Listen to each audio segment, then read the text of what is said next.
ആദ്യകാലത്ത് ഏറെ പ്രശസ്തമായ പ്രദേശമായിരുന്നു അച്ചിപ്ര. വെൺമണി മഹൻ നമ്പൂതിരിപ്പാടിന്റെ പൂരപ്രബന്ധം എന്ന കൃതിയിലും കൊട്ടാരത്തിൽ ശങ്കുണ്ണിയുടെ ഐതിഹ്യമാലയിലും അച്ചിപ്രയെക്കുറിച്ച് പരാമർശിക്കുന്നുണ്ട്. തിരുവിതാംകൂർ മഹാരാജാവിന്റെ നേതൃത്വത്തിൽ പത്മനാഭസ്വാമി ക്ഷേത്രത്തിൽ വെച്ച് നടന്നിരുന്ന മുറജപം എന്ന ചടങ്ങിൽ മുഖ്യ കാർമ്മികത്വം വഹിക്കുന്നതിനായി മഹാരാജാവിന്റെ പ്രത്യേക ദൂതൻ അച്ചിപ്ര വാദ്യാൻമനക്കിലെത്തി കാർമ്മികനെ പരിവാരസമേതം മഹാരാജാവിന്റെ കൊട്ടാരത്തിലേക്ക് ആനയിച്ചിരുന്നത് അച്ചിപ്രയുടെയും വാദ്യാൻമനയുടെയും പ്രസിദ്ധി വ്യക്തമാക്കുന്നതാണ്.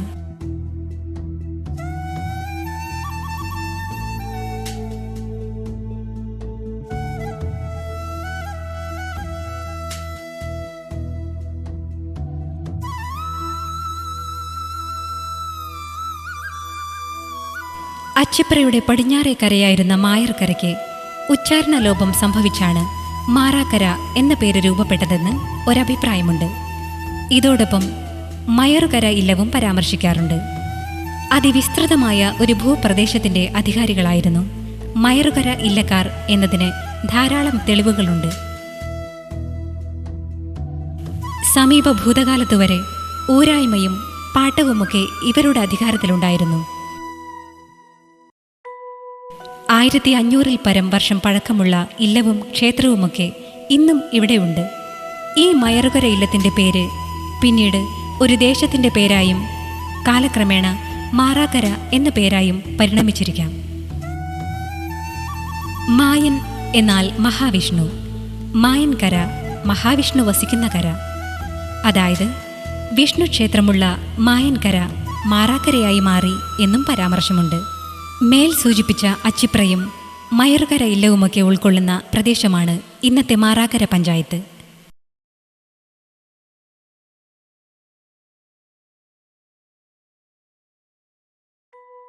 ബ്രാഹ്മണാധിപത്യത്തിൻ്റെയും ജന്മി നാടുവാഴി വ്യവസ്ഥിതികളുടെയും ഒരു നീണ്ട കാലഘട്ടത്തിൽ പലവിധ മാമാങ്കങ്ങൾക്കും പടയോട്ടങ്ങൾക്കും മാറാക്കരയിലെ ജനങ്ങൾ ദൃക്സാക്ഷികളും ഇരകളുമൊക്കെ ആയിരിക്കാം.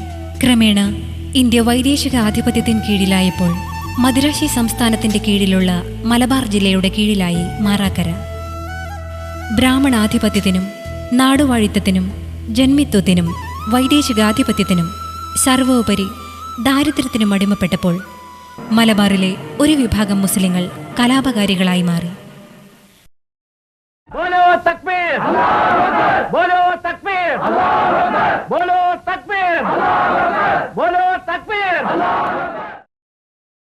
ഖിലാഫത്ത് സമരക്കാരെ അടിച്ചമർത്തുന്നതിനായി ബ്രിട്ടീഷ് പട്ടാളക്കാർ നടത്തിയ മാർച്ചിന് ഈ പ്രദേശവും സാക്ഷ്യം വഹിച്ചു.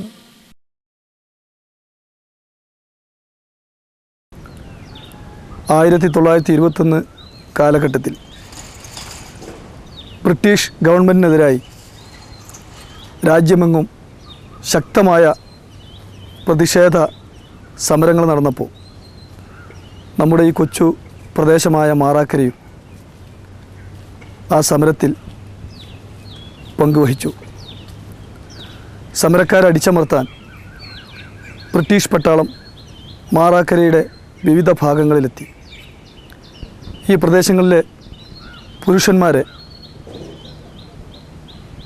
അറസ്റ്റ് ചെയ്ത് കൊണ്ടുപോവുകയും അവരിൽ പലരെയും ജയിലിലടക്കുകയും ചെയ്തു. ഏതാനും ആളുകളെ ആൻഡമാനിലേക്ക് നാടുകടത്തി. ചിലരെയെങ്കിലും ബ്രിട്ടീഷ് ഗവൺമെൻറ് തൂക്കിലേറ്റി.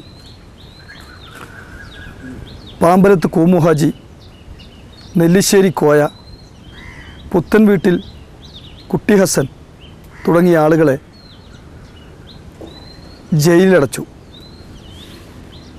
പുല്ലാട്ടിൽ മുഹമ്മദ്, പള്ളിമാലി ലാലിക്കുട്ടി എന്നിവരെ ബ്രിട്ടീഷ് പട്ടാളം നാടുകടത്തി. പള്ളിയത്ത് മൊയ്തീനെ തൂക്കിലേറ്റുകയായിരുന്നു. കർഷക സമരം, മാപ്പിള ലഹള, മലബാർ കലാപം തുടങ്ങിയ പേരുകളിൽ പല രീതികളിൽ ചരിത്രകാരന്മാർ വ്യാഖ്യാനിച്ച 1921 കലാപത്തിന്റെ ഓർമ്മകൾ പേർന്നവർ ഇന്നും മാറാക്കരയിലുണ്ട്. പിന്നെ ഞങ്ങൾ കുറച്ച് നേരമൊക്കെ കഴിഞ്ഞിട്ടാണ്ട് പോയിട്ട് അപ്പോൾ ഒരു കൂട്ടം ജനങ്ങൾ ഇങ്ങനെ വരുന്നുണ്ട്. അപ്പം തോട്ടാൽപത്തും പിടി പടിഞ്ഞാറ് ആകുമ്പോഴത്തും ഞങ്ങളിത് കറക്കുക തോട്ടിൻ്റെ. അപ്പം ഞാൻ എൻ്റെ അമ്മ ആരമ്മ പോണ ആൾക്കാരാണ്, അത് അതാ മുണ്ടണ്ട, അത് കൊള്ളക്കാരാണ് മുണ്ടാന്ന്.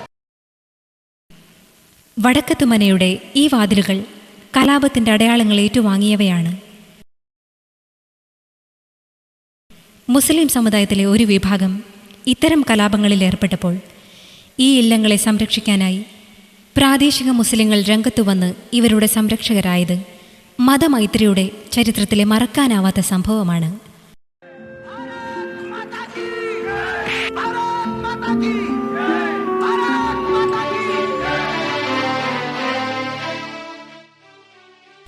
സ്വാതന്ത്ര്യത്തിനു വേണ്ടിയുള്ള സമരത്തിന് ഈ പ്രദേശത്തുകാർക്ക് നേതൃത്വം നൽകിയത് ഒടായപ്പുറത്ത് ചേക്കുട്ടി സാഹിബായിരുന്നു. ഗാന്ധിയൻ ആദർശങ്ങളിൽ ആകൃഷ്ടനായ അദ്ദേഹം ഇവിടുത്തെ സ്വാതന്ത്ര്യ സമര പ്രവർത്തനങ്ങൾക്ക് മുന്നിട്ടിറങ്ങി. ഗാന്ധിയൻ സമരമാർഗങ്ങളിൽ ഒന്നായ സ്വദേശി നയത്തിൻ്റെ ഭാഗമായി നിരവധി നൂൽനൂൽപ്പ് കേന്ദ്രങ്ങൾ ഇവിടെ തുടങ്ങുന്നതിൽ ചേക്കുട്ടി സാഹിബ് കാര്യമായ പങ്കുവഹിച്ചു. ഇന്നത്തെ രണ്ടത്താണിയിലെ റോഡരികിലുള്ള സ്വകാര്യ കരകൗശല സ്ഥാപനം പ്രവർത്തിക്കുന്ന സ്ഥലത്തായിരുന്നു ഒടായപ്പുറത്ത് ചേക്കുട്ടി സാഹിബിൻ്റെ വീടെങ്കിലും അദ്ദേഹത്തിൻ്റെ പ്രവർത്തന മേഖലയിൽ മാറാക്കരയും ഉൾപ്പെട്ടിരുന്നു. രണ്ടത്താണിയിലായിരുന്ന നൂൽനൂൽപ്പ് കേന്ദ്രം പിന്നീട് മലയത്ത് വേലായുധൻ നായരുടെ പരിശ്രമത്താൽ മരുതിൻ ചിറയിലേക്ക് മാറ്റി സ്ഥാപിക്കുകയുണ്ടായി. ഒരു കാലത്തെ വിദേശ വസ്ത്ര ബഹിഷ്കരണത്തിൻ്റെ സ്മൃതികൾ ഉണർത്തി ഇന്നും മാറാക്കരയിൽ ഈ ചർക്ക ക്ലാസുകൾ സജീവമാണ്.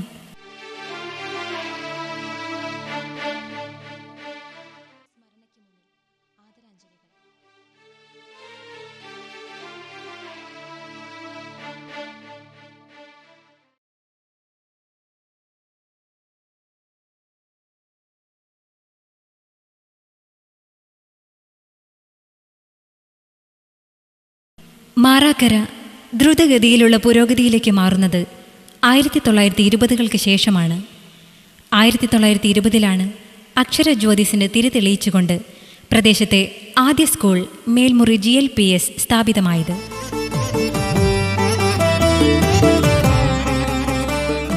തുടർന്ന് 1925 മേൽമുറി സൗത്ത് UP സ്കൂളും 1928 മാറാക്കര AUP സ്കൂളും സ്ഥാപിച്ചു.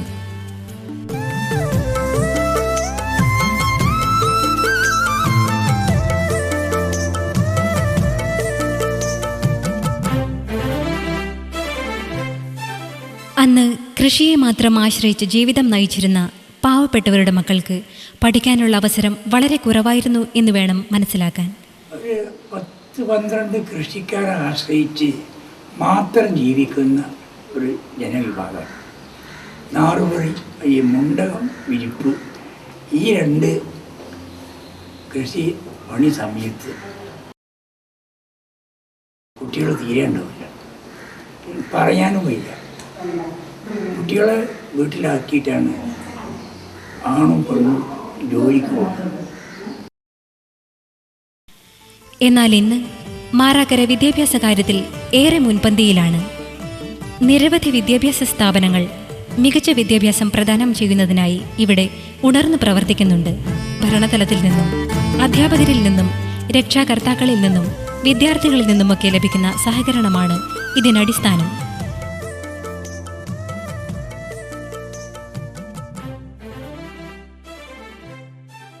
കൈവളയില്ലാഞ്ഞിട്ടാണോ ആ പെണ്ണ് കളിക്കാത്ത?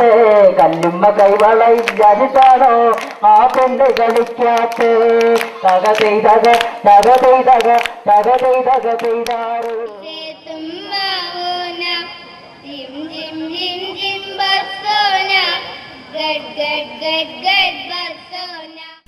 സ്കൂളിനകത്തും പുറത്തുമായി നിരവധി പാഠ്യേതര പ്രവർത്തനങ്ങളുമായി ഓരോ സ്കൂളും മികച്ച പ്രവർത്തനം കാഴ്ചവെക്കുന്നുണ്ട്.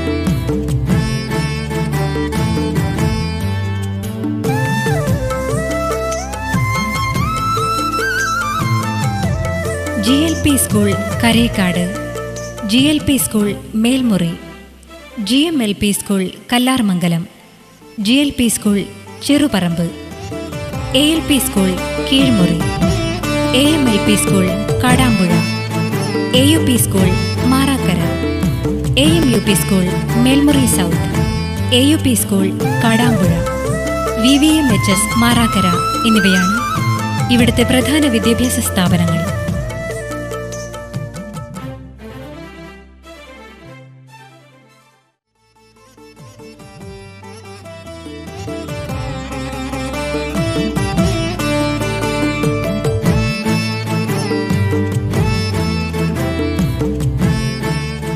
വിദ്യാഭ്യാസ കാര്യത്തിൽ ഇടപെട്ട് പഞ്ചായത്ത് ഒരുപാട് കാര്യങ്ങൾ ചെയ്തിട്ടുണ്ട്. നമ്മൾ സ്കൂളുകളിലെ ഗവൺമെൻറ് സ്കൂളുകളുടെ അടിസ്ഥാന സൗകര്യങ്ങൾ വർദ്ധിപ്പിക്കാൻ വേണ്ട സൗകര്യങ്ങൾ ചെയ്തിട്ടുണ്ട്. അതിലിപ്പോൾ പഴയ കാലത്തു നിന്നൊക്കെ വ്യത്യസ്തമായിട്ട് എല്ലാവർക്കും ഡെസ്കും ബെഞ്ചും അങ്ങനെയുള്ള സൗകര്യങ്ങൾ, അതേപോലെ തന്നെ മൊത്തത്തിൽ സ്കൂളിൻ്റെ കാര്യങ്ങളിൽ കൃത്യമായ ഇടപെടലുകൾ നടത്താൻ നമുക്ക് കഴിഞ്ഞിട്ടുണ്ട്. ഇവിടെ മാറാക്കര പഞ്ചായത്തിൽ തൊട്ടടുത്തൊന്നുമില്ലാത്ത വിധത്തിലുള്ള വിദ്യാഭ്യാസത്തിന് വേണ്ടി 37 അംഗനവാടികൾ നമ്മുടെ പഞ്ചായത്തിനുണ്ട്. വിവിധ ഗവൺമെൻറ്റുകളുടെ സ്വാധീനത്തിലെത്തിക്കൊണ്ട് 37 അംഗനവാടി സെൻറ്ററുകൾ നമുക്ക് കിട്ടിയപ്പോൾ 25 അംഗനവാടിക്കും സ്വന്തമായി കെട്ടിടവും സ്ഥലവും ഉണ്ടാക്കാൻ നമുക്ക് സാധിച്ചിട്ടുണ്ട്. ഒരു ഹൈസ്കൂൾ മാത്രമാണ് നമുക്ക് എയ്ഡഡ് മേഖലയിലൂടെ ഉള്ളത്. അതേസമയം 3 അൺഎയ്ഡഡ് സ്ഥാപനങ്ങൾ ഹൈസ്കൂളുകളും ഇവിടെ പ്രധാനപ്പെട്ട സ്ഥാപനങ്ങൾ MESൻ്റേതായാലും നമ്മുടെ അൽഹുദ സ്ഥാപനമായാലും അതുപോലെ തന്നെ PMSA സ്ഥാപനമായാലും ഗ്രേസ് വാലി സ്ഥാപനമായി ഇതുപോലുള്ള അൺഎയ്ഡഡ് സ്ഥാപനങ്ങൾ, അതുപോലെ തന്നെ നമ്മുടെ പാരൽ വിദ്യാഭ്യാസ സ്ഥാപനങ്ങൾ, ഈ മാറാക്കരയിലെ വിദ്യാഭ്യാസ പ്രവർത്തനങ്ങൾക്ക് ഇത്തരം സ്ഥാപനങ്ങളൊക്കെ വലിയതായ പങ്ക് അവരൊക്കെ തന്നെ വഹിച്ചിട്ടുണ്ട്. മലപ്പുറം ജില്ലയിൽ എന്തുകൊണ്ടും വിദ്യാഭ്യാസ രംഗത്ത് എടുത്തു പറയാൻ വേണ്ടി നമുക്ക് കഴിയുന്ന ഒരു പഞ്ചായത്തായി ഈ പഞ്ചായത്തിനെ മാറ്റാൻ ഇവിടുത്തെ പഞ്ചായത്ത് ബോർഡ് അംഗങ്ങൾ നിർലോഭമായ സഹായ സഹകരണങ്ങളെ കൊണ്ട്, അതുപോലെ തന്നെ PECയുടെ സുഗമമായ നടത്തിപ്പ് കൊണ്ടും നമുക്ക് കഴിഞ്ഞിട്ടുണ്ട് എന്നുള്ളതാണ് എനിക്ക് ഈ സമയത്ത് ബോധ്യപ്പെടുത്താനുള്ളത്.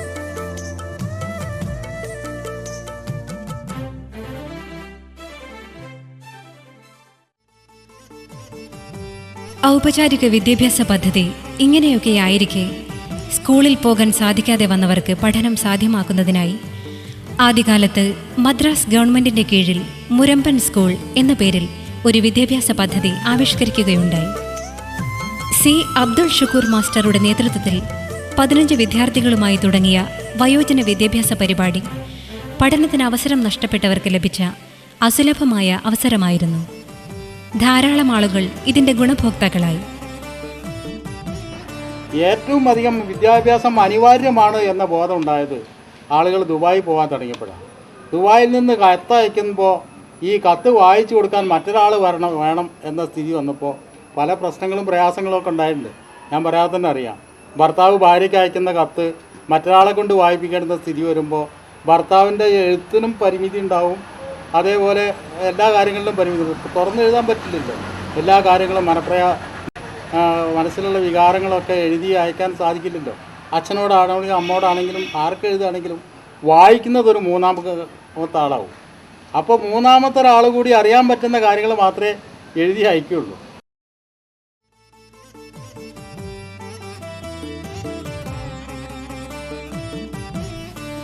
വീണ്ടും 1990-ൽ കേരളത്തിലുടനീളം നടന്ന സാക്ഷരതാ പ്രവർത്തനങ്ങളുടെ ഭാഗമായി പഠനത്തിന് അവസരം നഷ്ടപ്പെട്ടവർക്ക് ഒരവസരം കൂടി ലഭിച്ചു.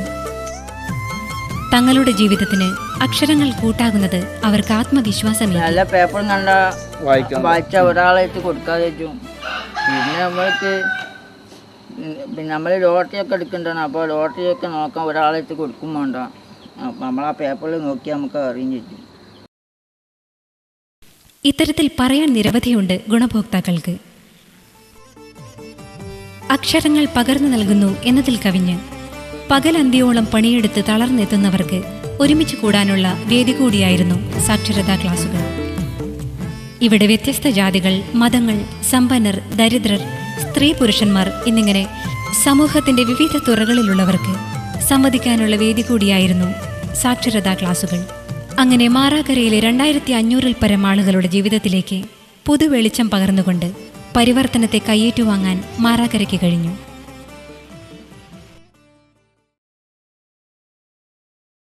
സമൂഹത്തിലെ വരേണ്യ വിഭാഗത്തിലെ ആളുകൾക്ക് മാത്രം ക്ഷേത്രത്തിൽ പ്രവേശിക്കാൻ അനുവാദമുണ്ടായിരുന്ന ഒരു കാലത്ത് ഹരിജനങ്ങൾക്കും ഇതര വിഭാഗങ്ങൾക്കും ക്ഷേത്രത്തിൽ പ്രവേശിക്കാൻ അനുമതി ലഭിക്കുന്നതിനായി കേരളത്തിലുടനീളം പ്രക്ഷോഭ പരിപാടികൾ അരങ്ങേറിയപ്പോൾ മാറാക്കരയിലെ ക്ഷേത്രപ്രവേശന സമരങ്ങൾക്ക് നേതൃത്വം നൽകിയത് മലയത്ത് വേലായുധൻ നായർ, ചാങ്ങലോട്ട് അനിയൻ നമ്പൂതിരി, CS വാര്യർ തുടങ്ങിയവരായിരുന്നു.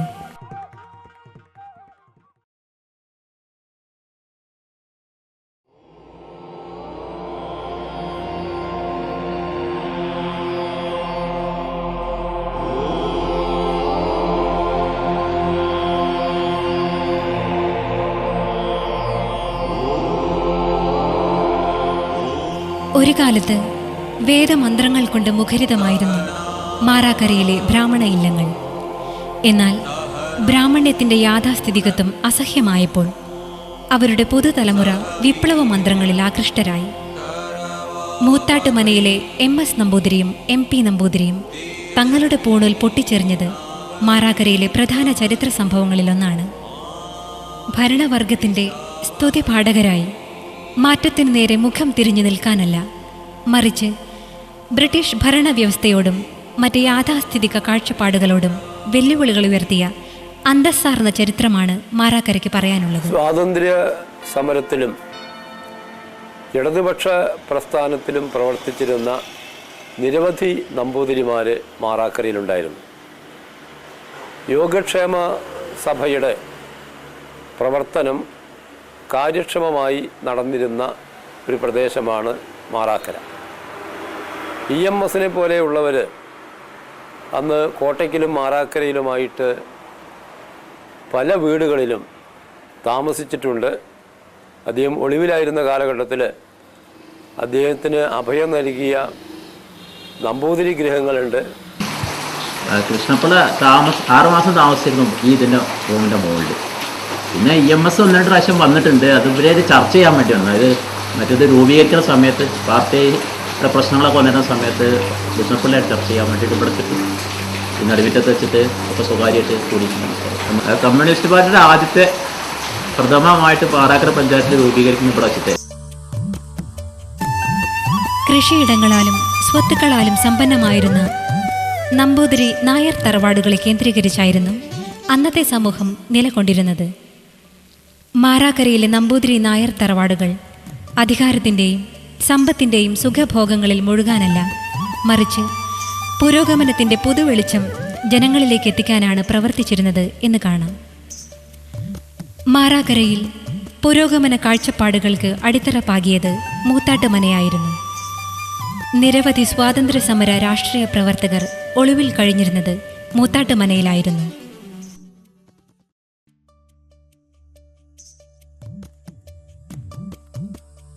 പിന്നെ അന്നെന്ന് പറഞ്ഞാൽ അന്നത്തെ നമ്പൂതിരിമാരിൽ പ്രത്യേകിച്ച് സ്ത്രീകളെ കാര്യം അവർക്ക് സ്വാതന്ത്ര്യം തീരണ്ടായിരുന്നില്ല. മാത്രമല്ല അവർ മറ്റൊരു എന്ത് പറയണോ അത് കേൾക്കുക, അങ്ങനെയുള്ള ഒരു നിലപാടായിരുന്നു. അപ്പോൾ വളരെ പ്രായമായുള്ള ആളുകൾ വളരെ ചെറുപ്പക്കാരായുള്ള കുട്ടികളെ വിവാഹം കഴിക്കുക, ഒരാളെന്നെ 4-5 വിവാഹം കഴിക്കുക, അങ്ങനെയൊക്കെ ഒരു കാലഘട്ടമായിരുന്നല്ലോ. അതേപോലെ വിധവകളെ ആരും വിവാഹം കഴിക്കാൻ തയ്യാറുണ്ടായിരുന്നില്ല. ആ ഒരു കാലഘട്ടത്തിലാണ് അന്നൊക്കെ ആ പ്രവർത്തനം വന്നത്. അപ്പോൾ MP MRB അവർ തന്നെയാണ് വിധവകളെയാണ് അവർ വിവാഹം കഴിച്ചത്. അവിടുന്ന് നമ്മൾക്ക് അപ്പോൾ ആ ആശയത്തോട് ഇവർക്കൊക്കെ കുറേ ഒരു ആകർഷണം വന്നു. MP-യുടെയും MRB-യുടെയും സാമുദായിക പരിഷ്കരണ പ്രവർത്തനങ്ങൾക്ക് ശക്തി പകരാൻ മൂത്താട്ടുമനയ്ക്ക് കഴിഞ്ഞു. അടുക്കളയിൽ നിന്ന് അരങ്ങത്തേക്ക്, ഋതുമതി തുടങ്ങിയ നിരവധി നാടകങ്ങൾ സാമുദായിക പരിഷ്കരണം ലക്ഷ്യം വെച്ച് മൂത്താട്ടുമനയിൽ അവതരിപ്പിക്കുകയുണ്ടായി. ഇതോടൊപ്പം ആദ്യകാലത്ത് വാദ്യാൻമനയിൽ പ്രവർത്തിച്ചിരുന്ന കഥകളി സംഘം പ്രത്യേകം ശ്രദ്ധയാകർഷിക്കുന്നുണ്ട്. ഒട്ടേറെ പ്രതിഭകൾ ഇതിലൂടെ പ്രശസ്തരായിട്ടുണ്ട്. കേന്ദ്ര ഗവൺമെൻറ് ഫെലോഷിപ്പ് നേടിയ പ്രശസ്തനായ ചാത്തുണ്ണി പണിക്കർ ഈ കഥകളി കളരിയുടെ കണ്ടെത്തലായിരുന്നു. എന്നാൽ കഥകളി കളരിയോ കഥകളി കോപ്പുകളോ ഇന്നിവിടെയില്ല.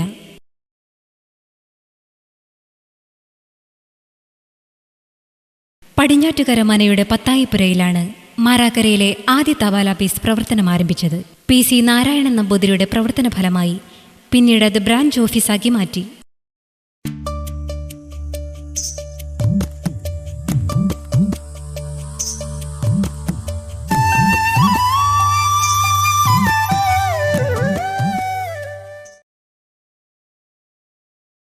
മാറാക്കര UP സ്കൂൾ കേന്ദ്രീകരിച്ച് പ്രവർത്തിച്ചിരുന്ന അച്ചിപ്ര കലാസമിതിയും സ്പോർട്സ് ക്ലബ്ബ് ആൻഡ് ലൈബ്രറിയും നാടിൻ്റെ സാംസ്കാരിക രംഗത്ത് വലിയ മുന്നേറ്റം തന്നെയാണ് നടത്തിയത്. പിന്നീട് ഇവ ക്ഷയിച്ചപ്പോൾ KP ദാമോദരൻ നമ്പൂതിരിയുടെയും C ഉണ്ണിനായരുടെയും നേതൃത്വത്തിലാണ് നവജീവൻ വായനശാല സ്ഥാപിക്കുന്നത്. ഇൻ്റർനെറ്റും നിരവധി TV ചാനലുകളും ഇന്ന് നമുക്ക് വിവരവിനിമയത്തിന് അളവറ്റ അവസരങ്ങൾ നൽകുമ്പോൾ മാറാക്കരയിലേക്കുള്ള വിവരവിനിമയ സംവിധാനങ്ങളുടെ ആഗമനം മറക്കാനാവില്ല.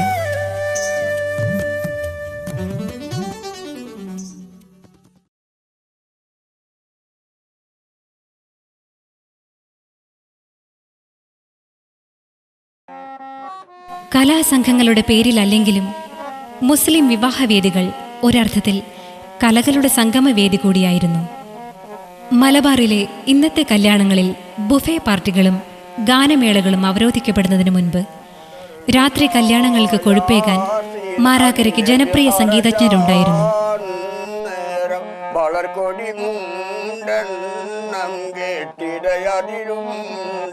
P Kuttihassan master, VT Hassan, CP Muhammad തുടങ്ങിയവരായിരുന്നു സംഘത്തിലെ പ്രമുഖർ.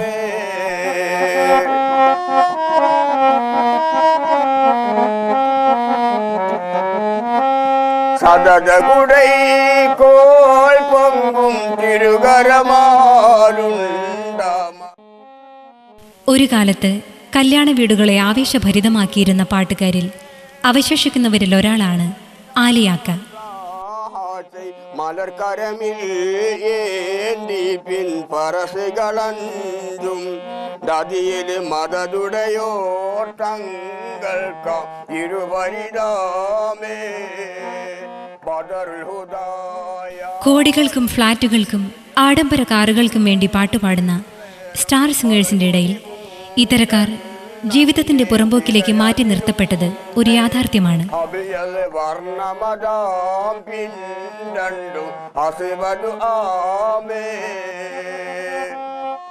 എങ്കിലും ആരോടും പരിഭവമില്ലാതെ ജീവിക്കാനായി തന്റെ ചായക്കടയിൽ സംഗീതവുമായി ഒതുങ്ങിക്കൂടുന്നു ആലിയാക്ക.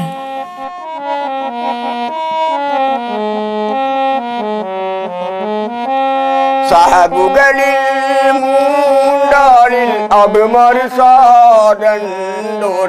കബല്യന പേർ ഹൈലണ്ടും പുലിമിഹദാദിൽ. രാത്രികാലങ്ങളിൽ നടന്നിരുന്ന മുസ്ലിം വിവാഹങ്ങൾ പ്രദേശത്തെ ജനങ്ങൾക്ക് ഒത്തുകൂടാനുള്ള അവസരമായിരുന്നു.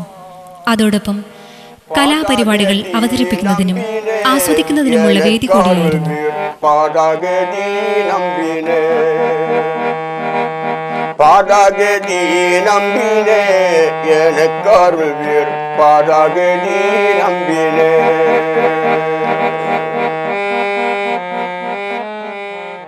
നീണ്ടു നടക്കും നിന്റെ അനക്കം നിന്നിടും നേരത്താരിഗതി റൂഹി പിടിക്കാനായ സിറായിൽ വന്നിടും നേരത്താരിഗതി. നീണ്ടു നടക്കും നിന്റെ അനക്കം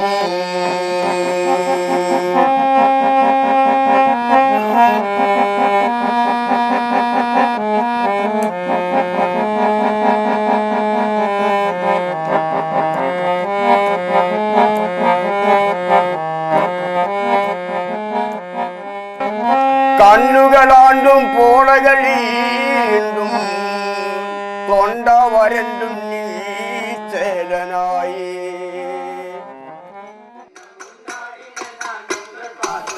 വട്ടപ്പാട്ടും ഇത്തരത്തിൽ വിവാഹവേദികളിൽ ഒഴിച്ചുകൂടാനാവാത്ത ഒരിനമായിരുന്നു.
ശാസ്ത്രീയമായ അഭ്യസനം കൂടാതെ തന്നെ ആരെയും പിടിച്ചിരുത്താൻ ഈ വൃദ്ധ ഗായകർക്ക് സാധിച്ചിരുന്നു.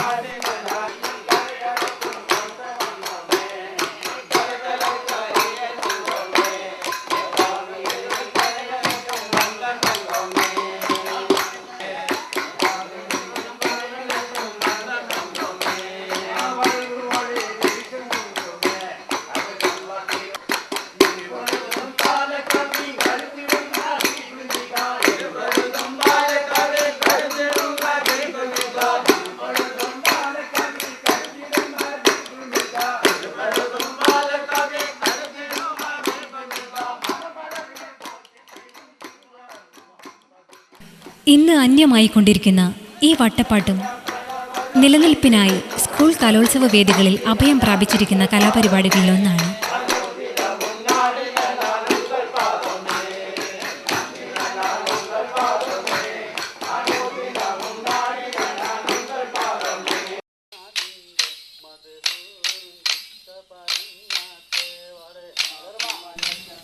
ദ്രുതതാളവും ചടുല നൃത്തവും മേളിക്കുന്ന കോൽക്കളിക്കും വിവാഹവേദികളിൽ സ്ഥാനമുണ്ടായിരുന്നു.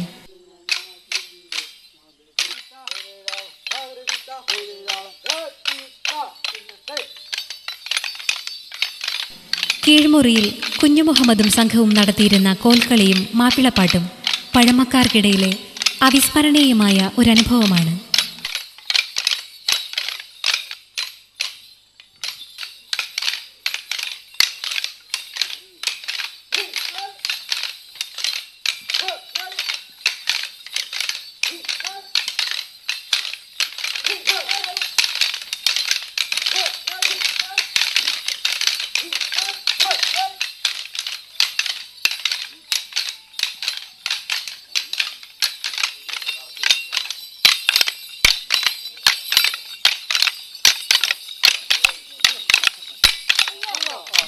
വൈവിധ്യവും സമ്പന്നവുമായ മാറാക്കരയുടെ സാംസ്കാരിക പാരമ്പര്യത്തിന് മുതൽക്കൂട്ടാണ് ഈ കലകളെല്ലാം തന്നെ.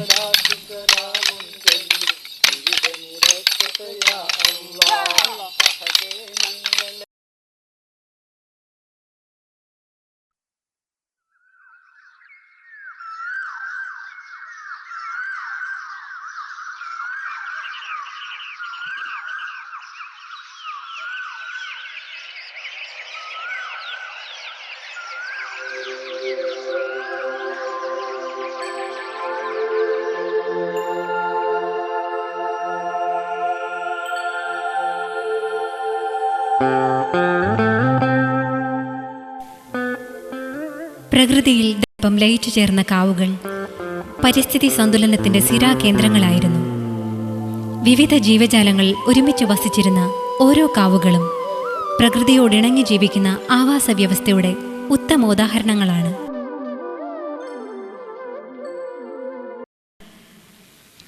പ്രകൃതി ശക്തികളെ ഭയക്കുകയും ആരാധിക്കുകയും ചെയ്തിരുന്ന ഒരു ജനതയുടെ പിന്മുറക്കാരായ നാം യാതൊരു ഭയമോ ആരാധനയോ കൂടാതെ ഇവയെ നശിപ്പിക്കുകയാണ്. വനത്തിൻ്റെ ചെറുപതിപ്പുകളായിരുന്ന കാവുകളുടെ നാശം ഇവിടുത്തെ നീരുറവകളെ ബാധിച്ചു കഴിഞ്ഞു. വേനലിലും വർഷത്തിലും നിറഞ്ഞൊഴുകിയിരുന്ന നീർച്ചോലകൾ ഇന്ന് ഉണങ്ങി വരണ്ടിരിക്കുന്നു. നീർച്ചോലകൾ പ്രദാനം ചെയ്തിരുന്ന കുന്നിൻ ചെരുവുകൾ നാം പരമാവധി വെട്ടിനിരത്തിക്കഴിഞ്ഞു. കെട്ടിട നിർമ്മാണത്തിനും മറ്റുമായി കല്ലും മണ്ണുമൊക്കെ ആവശ്യമാണെങ്കിലും അശാസ്ത്രീയമായ കല്ലുവെട്ടും കരിങ്കൽ ക്വാറികളുടെ പ്രവർത്തനവും പരിസ്ഥിതിക്ക് ഭീഷണിയാണ്.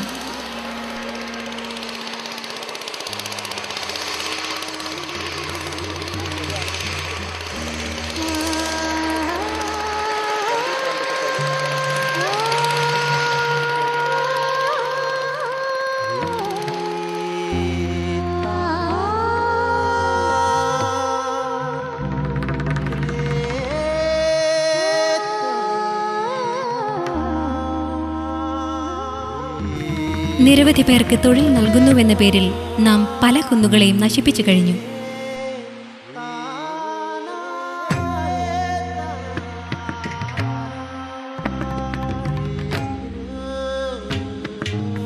നമ്മുടെ പാതയോരങ്ങളിലെ മനം മയക്കുന്ന കാഴ്ചകൾക്ക് പകരം പ്രകൃതി സ്നേഹികളെ വേദനിപ്പിക്കുന്ന കാഴ്ചകളാണിത്.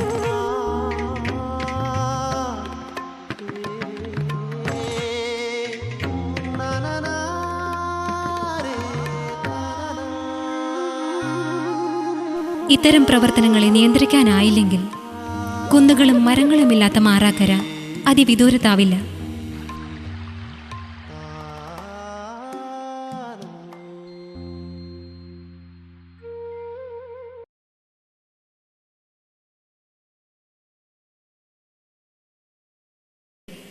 കുന്നിൻ പ്രദേശം, ഉയർന്ന സമതലം, കുന്നിൻ ചെരിവുകൾ, താഴ്വരകൾ എന്നിങ്ങനെ 4 തരംതിരിക്കാവുന്ന മാറാക്കരയുടെ പ്രകൃതി രമണീയമായ ഭൂപ്രകൃതിയിൽ ഏറ്റവും കൂടുതൽ താഴ്വരകളാണ്.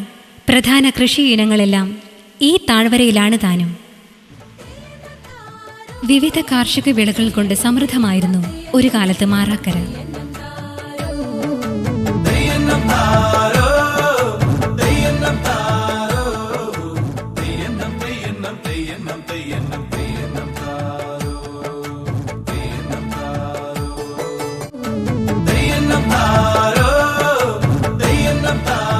ഒരു കാലത്ത് ഏറെ പ്രസിദ്ധി ആർജിച്ച മാറാക്കരയിലെ വെറ്റില അന്യ സംസ്ഥാനങ്ങളിലേക്കും പാകിസ്ഥാനിലേക്കും വരെ കയറ്റുമതി ചെയ്തിരുന്നു.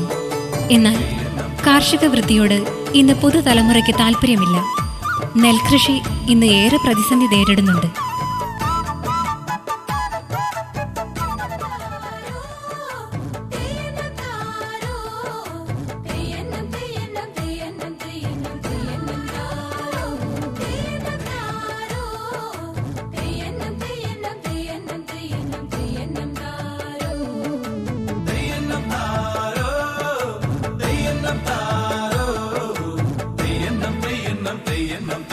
കൃഷിയെ ഉപേക്ഷിക്കുമ്പോൾ അതുമായി ബന്ധപ്പെട്ട പലതിനെയും നമുക്ക് ഉപേക്ഷിക്കേണ്ടി വരുന്നു. കന്നുകാലികളും കോഴികളും ആടുകളുമെല്ലാം വളരെ കുറച്ച് വീടുകളിൽ മാത്രമാണുള്ളത്. അതുകൊണ്ട് തന്നെ അരിക്കും പാലിനും കോഴിയിറച്ചിക്കും മുട്ടയ്ക്കും മാംസത്തിനും മത്സ്യത്തിനുമൊക്കെ തമിഴ്നാടിനെ ആശ്രയിക്കേണ്ടി വരുന്നു.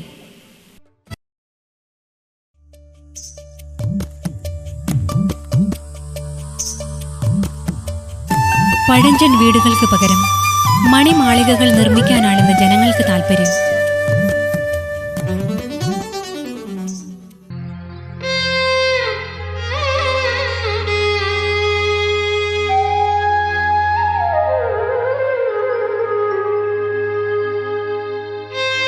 ഒരു കാലത്ത് തച്ചുശാസ്ത്രത്തിന്റെ അത്ഭുതങ്ങളായി നിലകൊണ്ടിരുന്ന മാറാക്കരയിലെ 8 കെട്ടുകളും 4 കെട്ടുകളും എല്ലാം ഇന്ന് ജീർണിച്ചു കൊണ്ടിരിക്കുകയാണ്.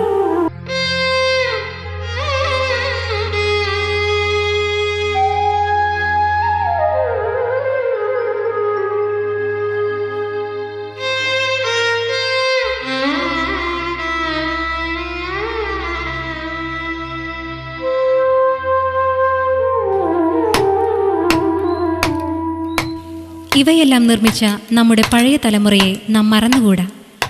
കരിയും കൽപ്പയും കൈക്കോട്ടിൻ്റെ പിടിയും എന്നുവേണ്ട എല്ലാ കാർഷിക ഉപകരണങ്ങളും മരം കൊണ്ട് തന്നെ നിർമ്മിച്ചുകൊണ്ട് അതാത് കാലത്തിൻ്റെ ആവശ്യങ്ങൾ നിറവേറ്റാൻ ഇവർക്ക് കഴിഞ്ഞു.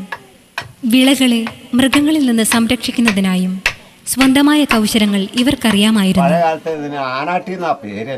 ആന ഓടും. പിന്നെ ഇപ്പോൾ മരമണി എന്നും പറയുന്നതിന് അതൊരു മാഷ് പേരിട്ടാ, മനസ്സിലായ? ഇത് ഇങ്ങനെ തിരിക്കലാണ്. ഇങ്ങനെ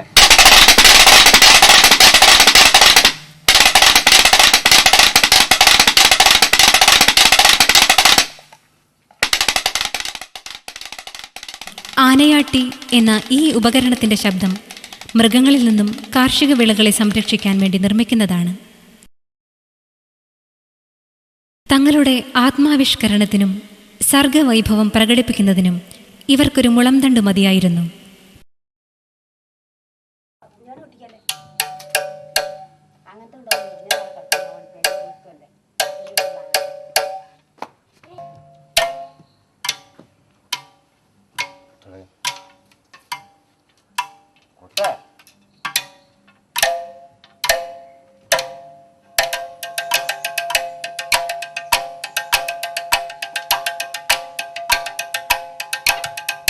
പ്രധാനമായും ഓണത്തോടനുബന്ധിച്ച് നടത്തപ്പെട്ടിരുന്ന ഈ കലാരൂപത്തിന്റെ ശബ്ദം ഏതാണ്ടിന്ന് നിലച്ചിരിക്കുന്നു.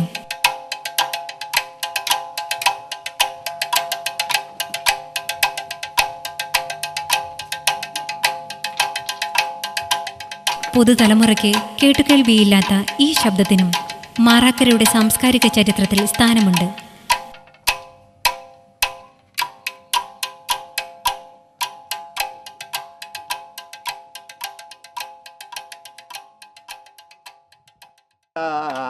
രാമദേവം തൻ്റെ വാക്കും രാഷ്ട്രീയം കേട്ടേരം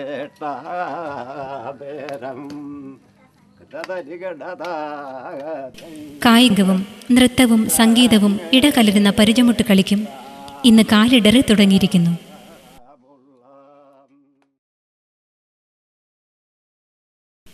ഒരു കാലത്ത് ഈ വേദിയിൽ നടന്നിരുന്ന സർഗവിസ്മയങ്ങൾ ഇന്നും പഴയ തലമുറയ്ക്ക് മനസ്സിൽ തെളിയും. ആദ്യകാലത്ത് ഒട്ടനവധി കലാരൂപങ്ങൾക്ക് അരങ്ങൊരുക്കിയതാണ് ഇവിടം. ഇന്നും ഇവിടെ കലയുടെ സ്പന്ദനങ്ങൾ നിലച്ചിട്ടില്ല. മാറാക്കര UP സ്കൂൾ പ്രദേശവും പടിഞ്ഞാറ്റുകര മനയും കേന്ദ്രീകരിച്ച് 1953 പ്രവർത്തനം ആരംഭിച്ച അച്ചിപ്ര കലാസമിതി ആദ്യകാലത്തെ മാറാക്കരയുടെ സർഗവാസനകളുടെ സാക്ഷാത്കാര വേദിയായിരുന്നു.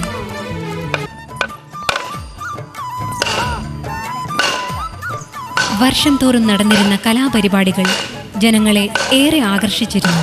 പിന്നെ സ്ത്രീകളെ നാടകത്തിൽ അഭിനയിക്കുക എന്ന് പറഞ്ഞാൽ അത് എന്തോ ഒരു വലിയൊരു തെറ്റാണ്. അങ്ങനത്തെ ഒരു കാലമായിരുന്നു.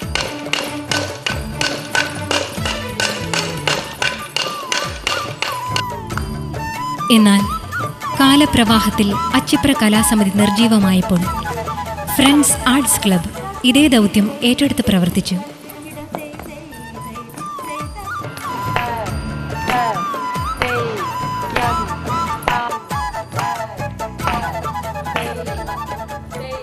പഴയ ഫ്രണ്ട്സ് ആർട്സ് ക്ലബിന്റെ പരിശീലന കളരികളിൽ നിന്നും അരുണയും ദീപ്തിയും സ്വായത്തമാക്കിയ നൃത്ത ചുവടുകൾ ഇവർ പിൻതലമുറയ്ക്ക് പകർന്നു നൽകിക്കൊണ്ട് പുതിയ പ്രതിഭകൾക്ക് വഴിയൊരുക്കുന്നു.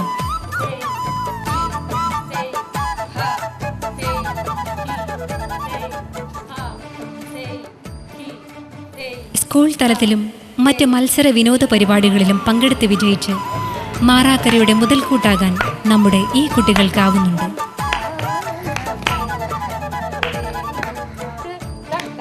അരുണയും ദീപ്തിയും നടത്തുന്ന ഡാൻസ് ക്ലാസുകൾ നിരവധി നൃത്ത പ്രതിഭകളെ വളർത്തിയെടുക്കുന്നതിൽ മികച്ച പങ്ക് വഹിക്കുന്നുണ്ട്.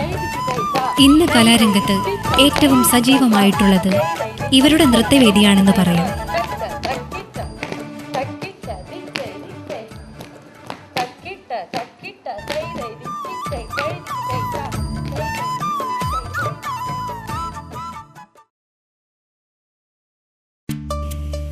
ആയിരത്തി 1989 പടിഞ്ഞാറ്റുകര വാസുദേവൻ നമ്പൂതിരിയുടെ നേതൃത്വത്തിൽ പ്രവർത്തിച്ചിരുന്ന പഞ്ചവാദ്യ സംഘം മാറാക്കരയുടെ മുതൽക്കൂട്ടായിരുന്നു.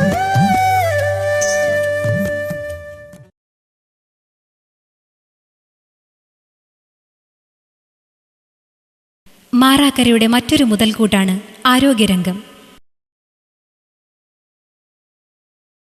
മികച്ച രീതിയിൽ പ്രവർത്തിക്കുന്ന ഒരു ആരോഗ്യ കേന്ദ്രവും 6 IPP ഉപകേന്ദ്രങ്ങളും മാറാക്കരയിൽ സജീവമാണ്.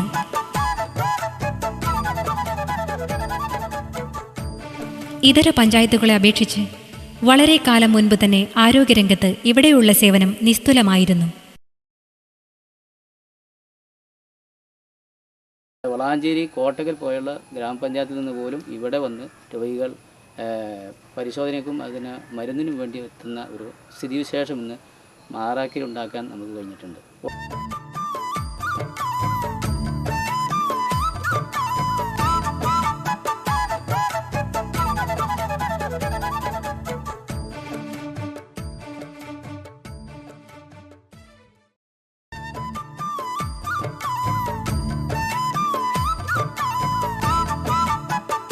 മലയത്ത് വേലായുധൻ നായരുടെ പത്തായപ്പുരയിൽ ചെറിയ രീതിയിൽ തുടങ്ങിയ ആരോഗ്യ കേന്ദ്രമാണ് ഇന്ന് ഈ രീതിയിൽ വികസിച്ചത് എന്ന് നമുക്ക് അഭിമാനിക്കാം.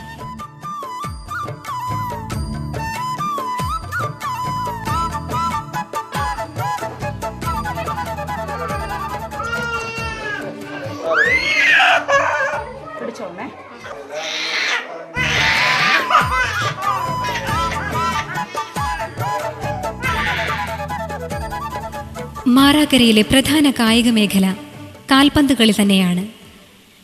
പ്രൊഫഷണൽ ഫുട്ബോൾ ടീമുകൾ മാറാക്കരയിലില്ലെങ്കിലും ഒഴിഞ്ഞ പാടശേഖരങ്ങളിലും പറമ്പുകളിലും വൈകുന്നേരങ്ങളിൽ പന്തുരുളും. ക്ലബ്ബുകളുടെയും ഇതര കൂട്ടായ്മകളുടെയും ടൂർണമെന്റുകളായും പരിശീലനങ്ങളായും വേനൽക്കാലത്ത് സജീവമാണ് ഇവിടുത്തെ ഒഴിഞ്ഞ പാടങ്ങൾ.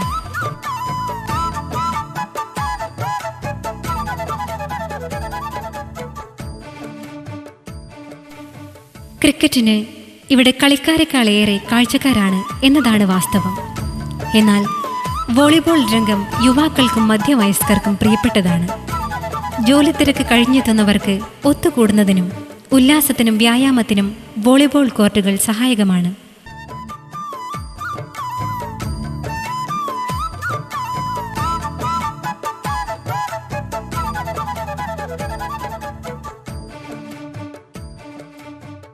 മാറാക്കരയിലെ കായിക പ്രേമികളുടെ ചിരകാലാഭിലാഷമായ സ്റ്റേഡിയം കരേക്കാട് സ്കൂളിനോട് ചേർന്ന് പണി തുടങ്ങിക്കഴിഞ്ഞു. ഇത് പൂർത്തിയാകുന്നതോടെ മാറാക്കരയുടെ കായിക രംഗത്ത് വൻ മുന്നേറ്റം സാധ്യമാകുമെന്നാണ് പ്രതീക്ഷിക്കുന്നത്.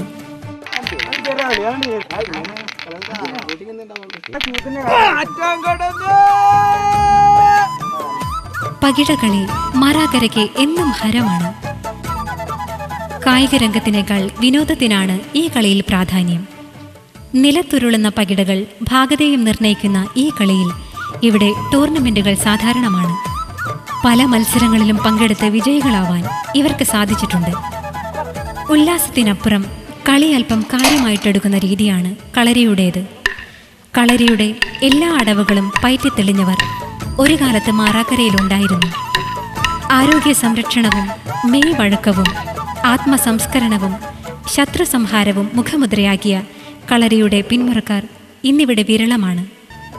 മർമ്മങ്ങളെയും മർമ്മസ്ഥാനങ്ങളെയും അടിസ്ഥാനമാക്കിയുള്ള കളരി മർമ്മ ചികിത്സാരംഗത്ത് ഇവിടെ അതികായന്മാർ ഉണ്ടായിരുന്നു. ഈ മേഖലയിൽ തെക്കഞ്ചേരി രാഘവൻ ഉണ്ണി നായരുടെ സേവനങ്ങൾ മാറാക്കരയ്ക്ക് മറക്കാനാവില്ല. കളരി മർമ്മ ചികിത്സാരംഗത്തും ആയുർവേദത്തിലും പ്രഗത്ഭനായിരുന്ന ഇദ്ദേഹത്തെ കാണാൻ കേരളത്തിന്റെ വിവിധ ദേശങ്ങളിൽ നിന്നും രോഗികളെത്തിയിരുന്നു. ആരോഗ്യരംഗത്ത് ഇംഗ്ലീഷ് മരുന്നുകൾ വ്യാപകമാകുന്നതിനു മുൻപ് ആയുർവേദ മേഖലയിൽ പ്രവർത്തിച്ചിരുന്ന രാവുണ്യ വൈദ്യരുടെയും ഇമ്പാച്ചി വൈദ്യരുടെയും സേവനങ്ങൾ ഇതോടൊപ്പം സ്മരിക്കേണ്ടതുണ്ട്. നാടാകെ പടർന്നു പിടിച്ച കോളറയുടെ പേടിപ്പിക്കുന്ന ഓർമ്മകൾ പങ്കുവെക്കുകയാണ് കുട്ടപ്പ വൈദ്യർ. അന്ന് എനിക്ക് ഏകദേശം ഒരു 10 വയസ്സൊക്കെ ആയിട്ടുണ്ടാവും. ആ കാലത്തിലാണ് ഈ കോളറ ബാധിച്ചിട്ടുള്ളത്. അത് ഒരു ഗൗരവപ്പെട്ട രോഗം തന്നെയായിരുന്നു. ഛർദി വയറിളക്കം ഇതാണ് ആ രോഗത്തിൽ പ്രധാനമായിട്ട് കണ്ടിരുന്ന ഉപദ്രവങ്ങളെ. അത് വളരെ വേഗം ബാധിക്കുകയും ചെയ്യും. ഒരു വീട്ടിൽ തന്നെ 4-5 പേരൊക്കെ അന്ന് മരണപ്പെട്ടു പോയിട്ടുണ്ട്. അത്രയും പെട്ടെന്ന് ബാധിക്കണ ഒരു വൈറസ് രോഗം ആയിരുന്നു ഈ കൊളറ എന്നാണ് മനസ്സിലായിട്ടുള്ളത്. എൻ്റെ അടുത്ത ചില വീട്ടിലും കൂടി അങ്ങനെ സംഭവിച്ചിട്ടുണ്ട്. 2-3 വ്യക്തികളൊക്കെ മരിച്ചിട്ടുണ്ടായിരുന്നു. പിന്നെ ആ കാലത്ത് ഇന്നത്തെ മാതിരിയിൽ അലോപ്പതി ഔഷധങ്ങൾ അങ്ങനെ കൂടുതൽ ഇറക്കുമതി ചെയ്തിട്ടില്ല.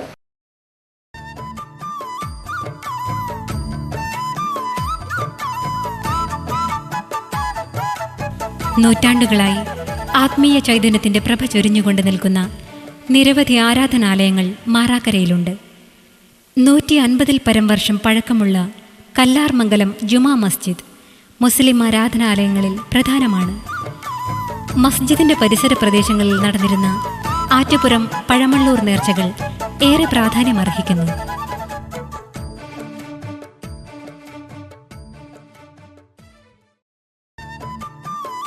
മാറാക്കരയിൽ ഏറ്റവും കൂടുതൽ ഭക്തജനങ്ങൾ എത്തിച്ചേരുന്ന ആധ്യാത്മിക കേന്ദ്രമാണ് കാടാമ്പുഴ. കേരളത്തിലെ തന്നെ പ്രമുഖ തീർത്ഥാടന കേന്ദ്രമായ കാടാമ്പുഴ പുരാണ പ്രസിദ്ധമായ പാശുപതാസ്ത്ര കഥയുമായി ബന്ധപ്പെട്ടതാണ്. വൃശ്ചിക മാസത്തിലെ തൃക്കാർത്തിക ദേവിയുടെ പിറന്നാളായി ആഘോഷിക്കുന്നു.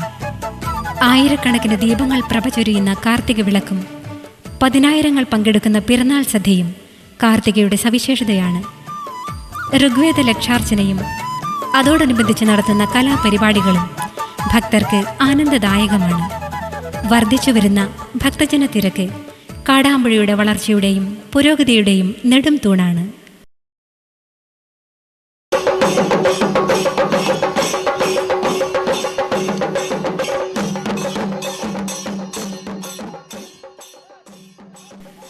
വൈരങ്കോട്ടെ വലിയ തീയാട്ടിനോടനുബന്ധിച്ച് നടക്കുന്ന വിവിധ ദേശക്കാരുടെ വരവുകൾ എടുത്തു പറയേണ്ടുന്ന ഒന്നാണ്.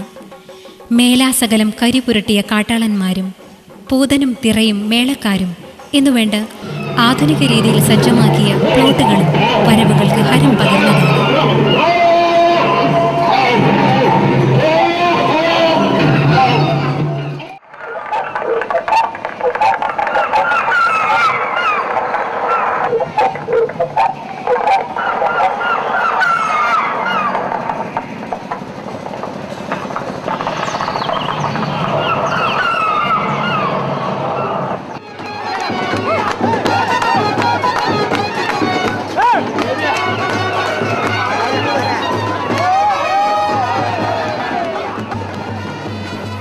ജാതി മതചിന്തകൾക്ക് അതീതമായി മാറാക്കരക്കാർക്ക് ഒത്തുകൂടാനുള്ള ഏറ്റവും വലിയ അവസരം ഒരുപക്ഷെ ഇതായിരിക്കാം.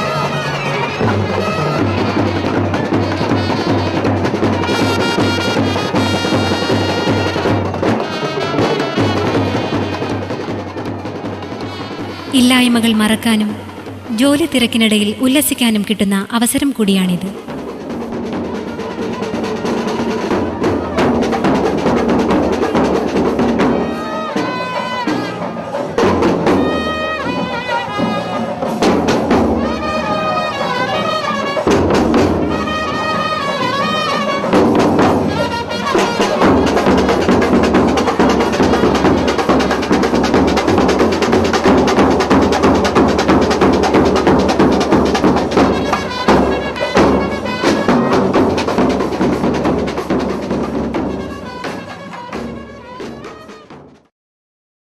മരുതിലമ്പലത്തിലെ താലപ്പൊലി, മണ്ഡലകാലത്തെ അയ്യപ്പൻ വിളക്കുകൾ, മാങ്കുളങ്ങര ക്ഷേത്രോത്സവം, ഏർക്കര ശ്രീ ദുർഗാ പരമേശ്വരി ക്ഷേത്രോത്സവം, ശ്രീ കുറുമ്പ ഭഗവതി പൂരം തുടങ്ങിയ ഉത്സവങ്ങൾ ഭക്തജനങ്ങൾക്ക് ഹരമാണ്.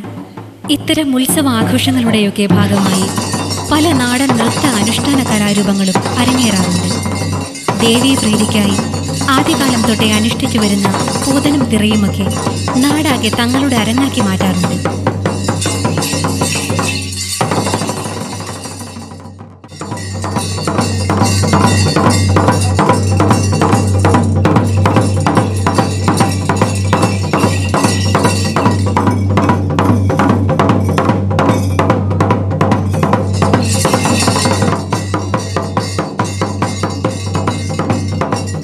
വൈദേശിക സംസ്കാരത്തിന്റെ വേലിയേറ്റത്തിൽ നിറം മങ്ങിത്തുടങ്ങിയ അനുഷ്ഠാന നൃത്ത കലാരൂപങ്ങൾ നെഞ്ചേറ്റുന്ന യുവാക്കൾ ചിലരെങ്കിലും ഇന്നും നമുക്കിടയിലുണ്ട്. അസാധാരണമായ താളബോധവും മെയ്വഴക്കവും ഒരുമിക്കുന്ന അപൂർവം ചില പ്രതിഭകൾക്ക് മാത്രം വഴങ്ങുന്നതാണ് ഈ അനുഷ്ഠാന നൃത്തം.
പൂതനും തിറയും പൊയ്ക്കാളകളും വെടിക്കെട്ടുമൊക്കെയായി പുളിക്കൽ മണ്ഡപത്തിലെ ഉത്സവം ശ്രദ്ധേയമാണ്.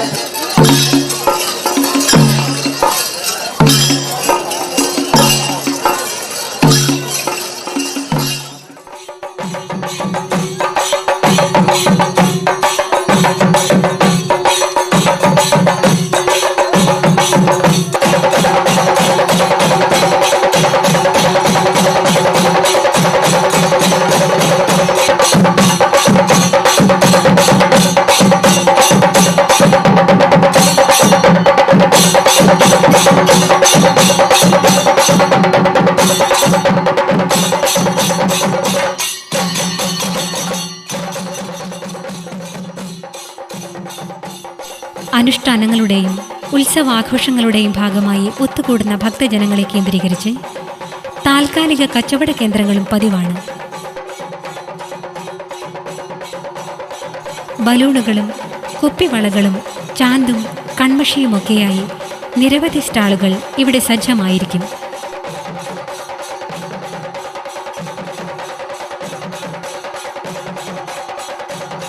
ലഘുഭക്ഷണങ്ങളും മധുര പലഹാരങ്ങളുമൊക്കെയായി ഈ പ്രദേശമാകെ ഉത്സവച്ചായ കൈവരുന്നു.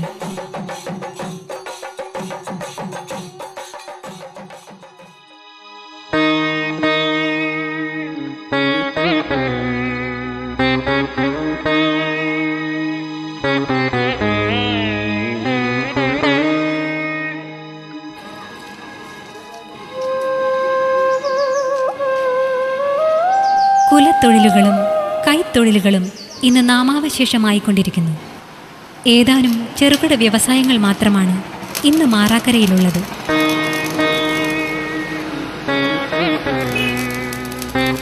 ആദ്യകാലത്തെ കൈത്തൊഴിലുകൾ ഇന്ന് ലാഭകരമല്ലാതായിരിക്കുന്നു.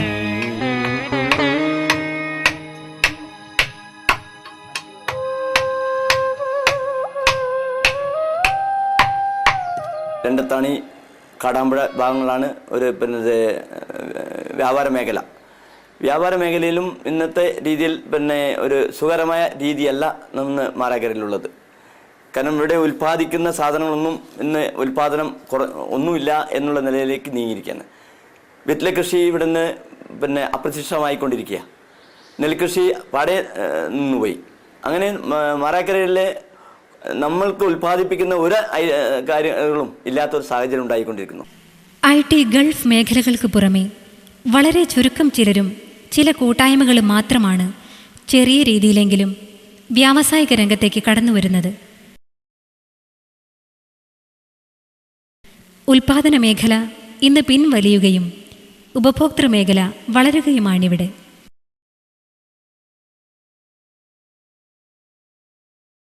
പരിഭവങ്ങളും പരാതികളുമൊക്കെ ഉണ്ടെങ്കിലും മാറാക്കര വികസനത്തിൻ്റെ വഴിയിൽ തന്നെയാണ്. ഗൾഫ് മേഖലയുടെ സ്വാധീനവും പഞ്ചായത്ത് ഭരണ സംവിധാനവുമാണ് ഇവിടെ വികസനമെത്തിച്ചത്.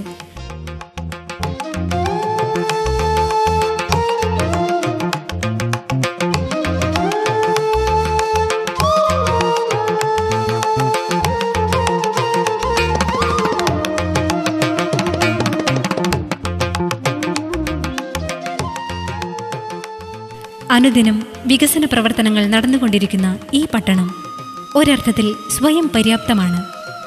ഹോട്ടലുകളും ലോഡ്ജുകളും ആശുപത്രികളും വിവാഹ മണ്ഡപവും തിയേറ്ററുകളും വൻകിട ചെറുകിട കച്ചവട സ്ഥാപനങ്ങളും കേബിൾ ചാനലും ബാങ്കുമൊക്കെ സ്വകാര്യ സഹകരണ ഗവൺമെൻറ് മേഖലകളിലായി ഇവിടെ പ്രവർത്തിക്കുന്നുണ്ട്.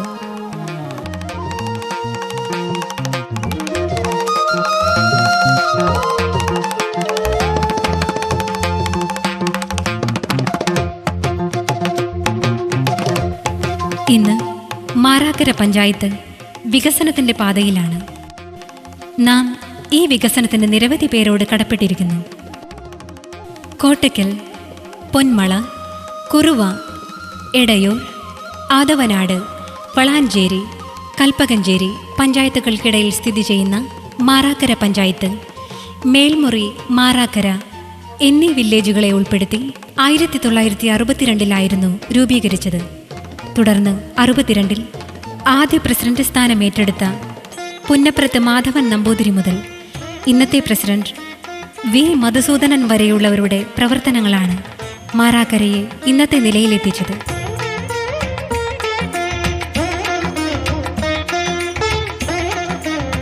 ആദ്യകാലത്ത് ഇല്ലായ്മകൾ മാത്രമേ നമുക്ക് പറയാനുണ്ടായിരുന്നുള്ളൂ.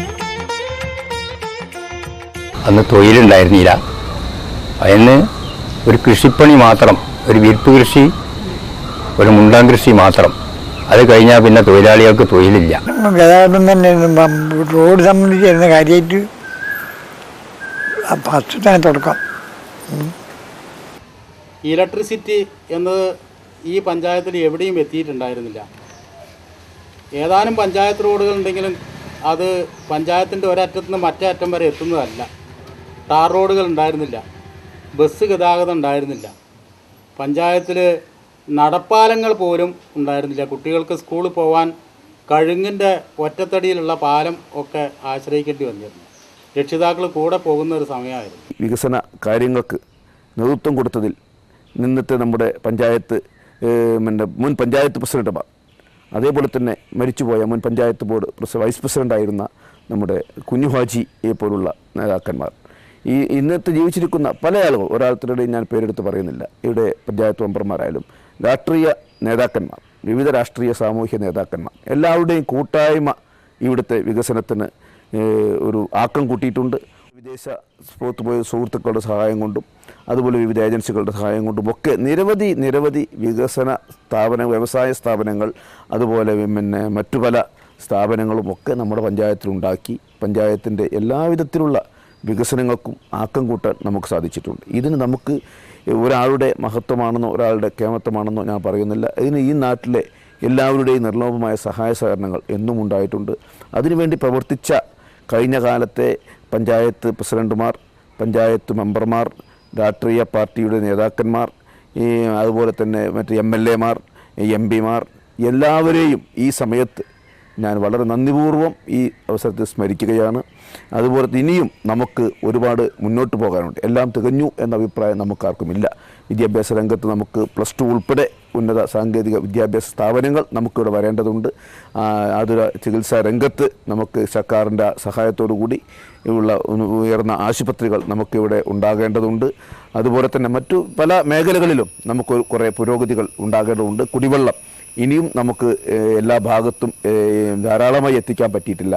പക്ഷേ 2 വർഷത്തിനുള്ളിൽ ഈ ചെറുകിട കുടിവെള്ള പദ്ധതികൾ നടപ്പാക്കിക്കൊണ്ട് പഞ്ചായത്തിൻ്റെ എല്ലാ ഭാഗങ്ങളിലും കുടിവെള്ളം എത്തിക്കാൻ പറ്റും എന്ന് തന്നെയാണ് നമ്മുടെ ഇന്നത്തെ ഒരു പഞ്ചായത്തിൻ്റെ ഭാരവാഹി എന്ന നിലയിൽ, പ്രസിഡന്റ് എന്ന നിലയ്ക്ക് എൻ്റെ പ്രതീക്ഷ.